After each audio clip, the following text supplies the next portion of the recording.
umurobyi yacuraga indobo nka 12 13 zindagara na 15 bazigeragamo. Ni bamwe mu bakora uburobyi bw'indagara mu kiyaga cya Burera bibumbiye muri koperative twungurana ibitekerezo Ndago. Ngo muri iki kiyaga cya Burera mu myaka yashize biragoye ko habonekagamo indagara, ariko nyuma yaho haterewemo umurama wazo kugeza ubu zarabonetse muri iki kiyaga. Indagara zirimo mbere se zabagamo cyazibonetse ejo bundi. Imbere ntabwo zabagamo, nayo n'umurama basizemo. Habagamo n'ibintu byitaga inunda murazizi. Inunda n'utuntu tumeze nk'intozi. Itwo niko twabagamo gusa, ariko indagara bazagereyemo zaraturiye. Ubwo indagara barazibonaga bakavuga ngo n'udusimba bakazanga, ariko bamaje kuzimenya abana bacu bamerewe neza, abadamu bacu natwe ntabwo urabona ko ndi kuyaga n'uturagara. Utwo turagara two mu kiyaga rero ntabwo twari tuzi ko zabamo, ariko twageze aho hazamo indagara ziraboneka. Ubu indagara nazo ziraboneka ku bantu baroba n'imitego yo kuroba. Indagara ziraboneka zo kujyana ku isoko, abaturage bakagura. Uwabuze amafaranga yo kugura ifi ibiro 3,000 byo kugura ikiro cy'ifi akagura indagara kugira ngo nawe abarye ibikomoka ku matungo.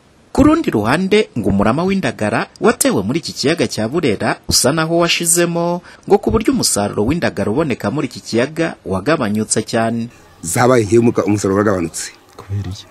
Umusaruro wagabanutse kuko mbere ico gihe cya mbere umurobyi yacuraga indobo nka 12 13 zindagara na 15 bazigeragamo. Ariko ubu ngubu umurobyi n'ukuraramo yashoyemo peteroli ye n'abakozi agatana indobo 2 gusa. Ubu umusaruro waratubiye. Tukaba twasabaga rero ubuvugizi leta ikadufasha gushira mu murama. Indagara zabaye nkeya, noneho n'umurama urahenda, ntitwongera kubona umurama ngo bongere bateremo umusaruro wiyongere. Baziroba nta zindi zisubiramo.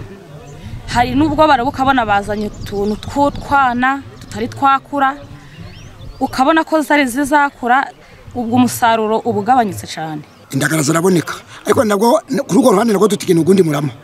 Ntabwo nubwo ziboneka nazo si ku buryo ku rugero twifuzaga, ntabwo ariko turi kugeraho.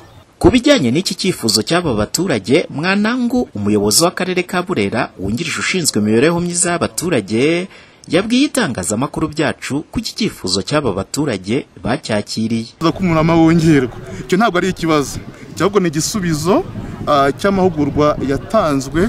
Bigaragara ko abahuguwe bumvise amahugurwa bayashyira mu bikorwa. Uyu munsi rero nk'akarere turabafasha. Icyo cyifuzo bafite cyo kumurama wakongerwa ntabwo kizatunanira, kuko dufite ubushobozi bwo kuba twagikemura iki kibazo kiroroshye cyane.